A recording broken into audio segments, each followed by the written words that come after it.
Thank you again for joining us at Voice of Rohingya Radio. We are a registered nonprofit coming to you from the state of Oregon in the United States of America. I would like to take some time to thank all of our listeners who allow this program to continue providing the latest news through our exclusive interviews, reports from inside the border, and reputable sources from around the world. If you would like to stay up to date with our program, you can find our weekly broadcasts every Sunday night at 6 p.m. Pacific online at youtube.com/VOR radio, or you can join our Facebook page to find more information on our activities and past programs. It is September 14th, 2014. For Voice of Rohingya Radio, I am your host, Zach Taylor.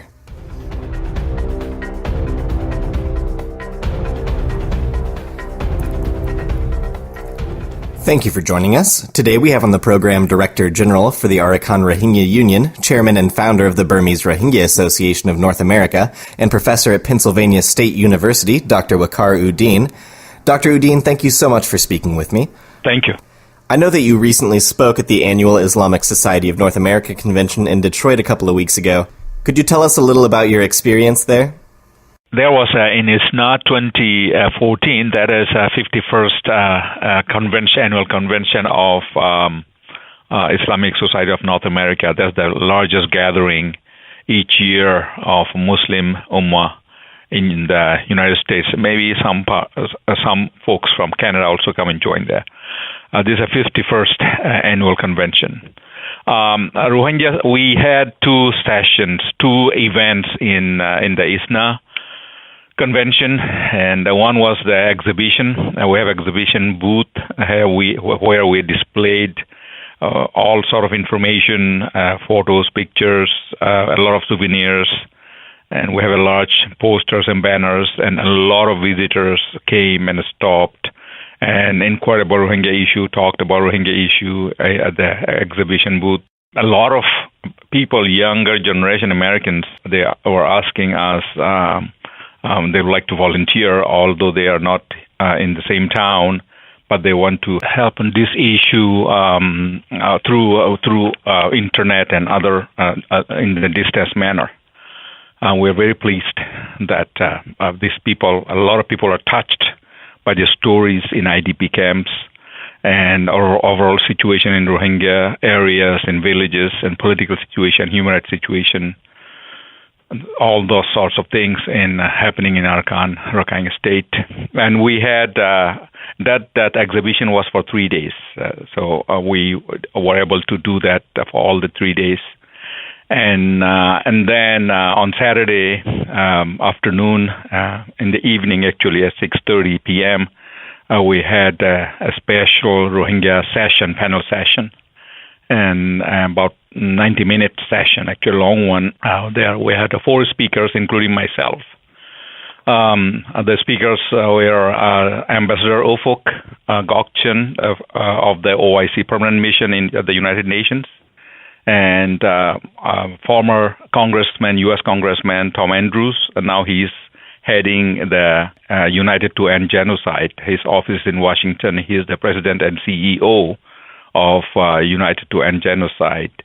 And then Dr. Malik Mujahid, of the chairman of the Burma Task Force in Chicago. And of course myself, I was representing ARU, Arakan Rohingya Union, and the Rohingya community worldwide, of course, including those inside Burma.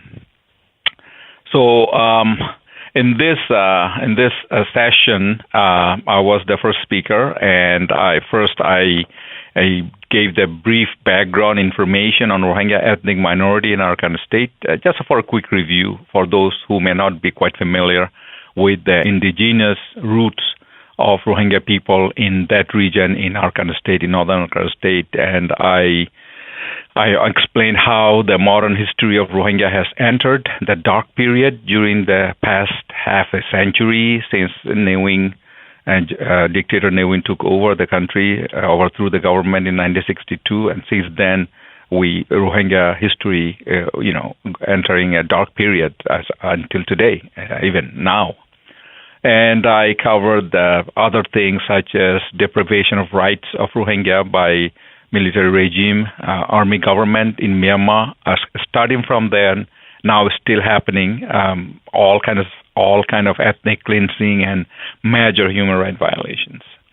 Then I gave a brief overview of how the pre-planned event took place, event of violence against Rohingya took place in June 2012, and then subsequently spreading to the other parts of Burma, including central Burma and then southern Rakhine State also. Then, the one of the worst thing happening right now is the IDP camps, among other things. The situation, horrendous situation in IDP camps, particularly after expulsion of NGOs by the government and attack of NGOs by Rakhine mobs.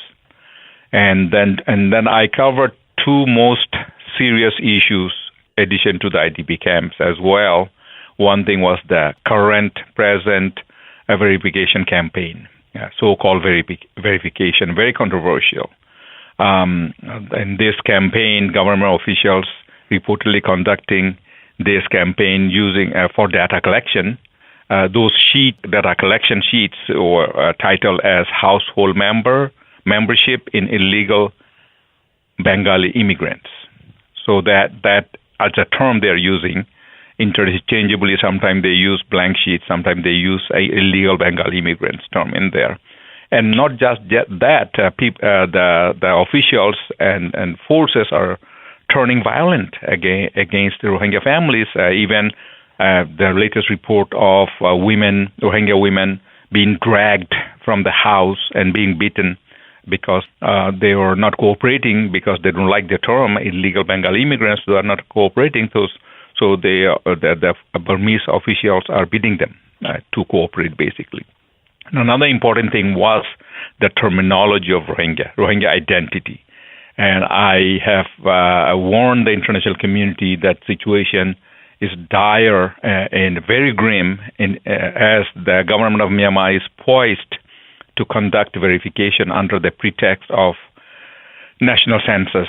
And then more importantly, the campaign by the government for denial and destruction of our identity, ethnic identity of Rohingya. This is very serious. That I explained to the audience. That I finally, in my presentation talk, I made appeals to the international community for how they can help us in this cause, and I detailed the strategies for helping the cause, particularly in a concerted effort. So that was basically what I have covered. And then the second speaker was Ambassador Ofok spoke from United Nations, OIC.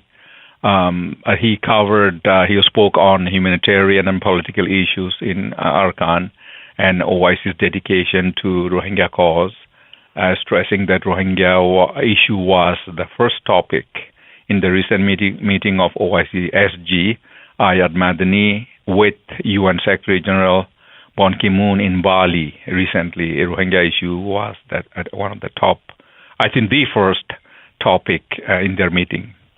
Ambassador Ofok also spoke about OIC's engagement with the government of Myanmar, the citizenship issue, importance of OIC member states, common strategy with common voice, one voice, and sustained efforts through OIC Ministerial Contact Group, and the important roles of ASEAN member states of OIC that maintains bilateral relations with the government of Myanmar. That's implying to Indonesia, Malaysia, and Brunei. Ambassador Ofok further stated the importance of intercommunal relationship with Rakhine Buddhists and Rohingya Muslims, and interfaith dialogue among the communities in Arakan. And also he mentioned about the intricacy in three government systems, in local government, state government, and central government. He also stated that there's quite a complex system with these three levels of governments. Ambassador Ofok has also explained the importance of U.S. House recently passed U.S. House Resolution 418 as an important landmark in Rohingya issue on a global scale. But the major emphasis of Ambassador Ofok's speech was finding a long-lasting diplomatic solution to the issues faced by Rohingya, and the need for dialogue and ethnic reconciliation to bring permanent peace and stability in our state. He was quite emphasizing on the diplomatic solution to this through dialogue, with intercommunal dialogue, including government's involvement. And the third speaker was Tom Andrews, Honorable Tom Andrews, former U.S. congressman, and he presented the situation of living reality of Rohingya ethnic minority in Arkan State. He was really very powerful, speaker in this event. He gave the details of his personal experience and while during his trip to Arkan and central Burma. He witnessed the horrendous condition of Rohingya IDP camps, and that's why he was calling that IDP camp as concentration camps in Arkan. He used that term, concentration camp. Actually, I was quite shaken when he provided an account of a Rohingya IDP family asking the government of the United States to bomb the camps and finish them. I was shaken when he said that the people in the camps are asking a congressman, because congressman is a U.S. Former congressman, and then they said, hey, you have connection to U.S. government, please ask that, so that they can be finished. That he said that they clearly said that we rather die here. Please bomb us. We don't want to go through this. This unthinkable condition in IDP camps. That was quite shocking. When he said that, was people are telling him from the camp. And Tom Andrews also provided details account of precursors of genocide and desperate situation faced by Rohingya families. He stated the importance of U.S. Congress understanding the serious situation in Arkan, thus passing the House Resolution 418 with bipartisan support with both Republican and Democrats, unanimously passing that with unanimous vote, passing that in the Congress. He also explained the confidence in the U.S. Senate about passing a similar resolution on Rohingya in the near future. He was quite emphatic on that. But during his talk, he clearly expressed his outrage on recent, a couple of months, 2-3 months ago, the murder of Muslim community leader in Mandalay. His name was Uso Mintwe, and he was actually, I think, good friend of Tom Andrews because he visited with Uso Mintwe in Mandalay, and he was quite outraged with for the killing. Tom Andrews also urged the global community to sign a petition for Rohingya that is now you can see in his website, his NGO's website, endgenocide.org. That's the website, and there's a petition for Rohingya, and he mentioned that. And I strongly appeal the Rohingya community worldwide and the Muslim Ummah, as well as the American people who are concerned about Rohingya issue, to go and including international community in other countries, to log on and go to the website of endgenocide.org and sign the petition. This is very important. I strongly appeal everyone to do that. And Tom Andrews, he was quite blunt. Actually, I was kind of also stunned to his demanding. Strongly demanding President Obama to provide protection to Rohingya as he is protecting minorities in northern Iraq and Syria right now. They are here. He is providing protection in that part of the world, and he demanded President Obama, okay, you got to do this for Rohingya also. That was very strong. At the end, Tom Andrews said this, I will quote, "We know the truth in Arkan, and we will save the Rohingya." That's what he declared at the end of his talk. There was a big applause when we said that. Finally, another very powerful speaker, Dr. Abdul Malik Mujahid. He is the chairman of Burma Task Force, very, very eloquent speaker. He spoke about the involvement of Burma Task Force in Rohingya issues. In his speech, Dr. Mujahid provided a number of historic evidence of the recognition of Rohingya as an indigenous people of Arakan, an ethnic minority of Myanmar that was recognized by the government of Myanmar in 1950s and 60s. And he showed some documentation on that. And Dr. Mujahid stressed that the mounting evidence against Rohingya and other Muslims in Myanmar is driven by the Islamophobia. That Islamophobia that is now a public policy in Burma. So he stressed on that Islamophobia. He has also reminded the audience that President Thein Sein is the only leader in the modern world calling for removal and transfer of an indigenous ethnic minority, meaning the Rohingya, to another countries. He was quite clear about that. During his speech, he provided several satellite images from Human Rights Watch as the graphic evidence of total removal of Rohingya villages as a tool of ethnic cleansing and genocide. And he went on pointing out that the violence against Rohingya and Muslims in Burma has spilled over to other countries in that region. Particularly the example he was showing that is in Sri Lanka. He has provided evidence of connection between leadership of radical monks in Sri Lanka, the radical monk leader, and the mastermind of the violence in Burma, monk Wiratu. And however, after all that he explained, he did say this. He made one thing very clear. There was historically no hostility between Islam and Buddhism. And he reminded the international community that radical Buddhist monks in Myanmar, Burma, and Sri Lanka do not represent the peaceful religion of Dalai Lama. That is true Buddhism. So he was very emphatic on that. These people are radicals. These people in Burma and Sri Lanka do not represent Buddhist religion, true peaceful religion of Dalai Lama. That was his conclusion in his speech. So that was a very good session. The ISNA conference with a lot of audiences. People took a lot of interest in it. So I think that was quite successful. Information went out. We were able to disseminate the information and disperse the message through the audiences to not only American Muslim Ummah, American public, as well as the global community. We've been hearing a lot about the citizenship verification process taking place in Rakhine State and elsewhere. What can the international community do about this, if anything?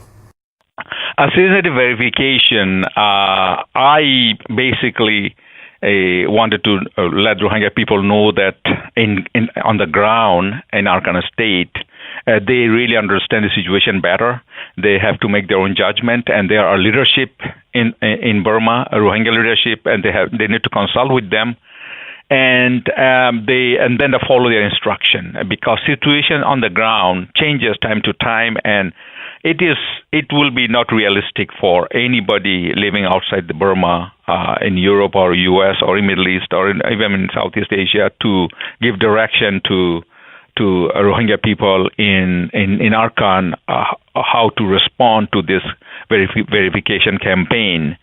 So it will be better for not to tell them what to do from outside the country, but let them make their decision, and then they know. And I will ask all entire Rohingya community globally that not to get involved deeply in that issue, because we don't want to do mistake, because we living overseas do not know day to day. We get the information, but still it is quite sketchy, and it varies from town to town and township to township. So that's what I want to appeal to Rohingya community. Just let those folks inside Burma make their decision through their consultation with their leadership inside Burma. We can do globally, we can do other things, in mobilizing global community to pressure Myanmar government to cooperate, and to move forward with citizenship issue, not to drag on, and that type of things we can do from here. That's the message I have for the Rohingya people. And are you working diligently in issues. Some sections of ARU, some departments of ARU are very active. Things are moving very well. That's all the questions I have for you today. Did you want to offer any closing sentiments? Closing thought is that we really need to be again persistent. We have to endure all this situation going on in Burma, and Rohingya people need to be determined, and they need to work cohesively and support each other. And we are seeing that, then to continue that, and not to give in the demand, a ridiculous demand made by Rakhine leaders, saying that to make the IDP camps permanent and to build detention centers, this kind of things. And Rohingya people should not be shaken by that. This Rakhine will continue to say things like that, but Myanmar government is under pressure. International community is giving pressure, and I think the most important thing the Rohingya people in Burma, in Arakan state, have to have is the courage and determination. So we will succeed. Dr. Udine, thank you for all of your hard work, and I appreciate you taking the time to speak with me today. Thank you.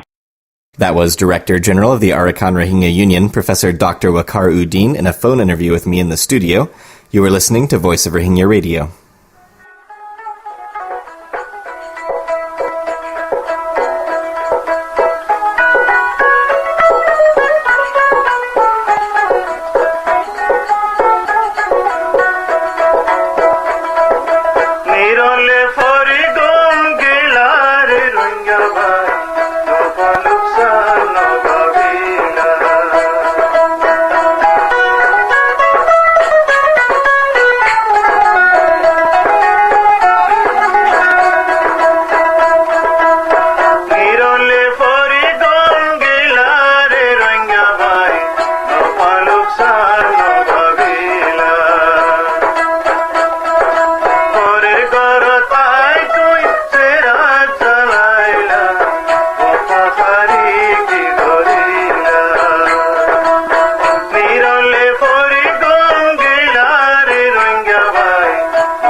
Thanks again for listening to Voice of Rohingya Radio. You can catch every broadcast Sundays at 6 p.m. Pacific Time here in the United States at youtube.com/VOR Radio, or you can join our page on Facebook to find more information on the program. For Voice of Rohingya Radio, this is Zach Taylor, signing out.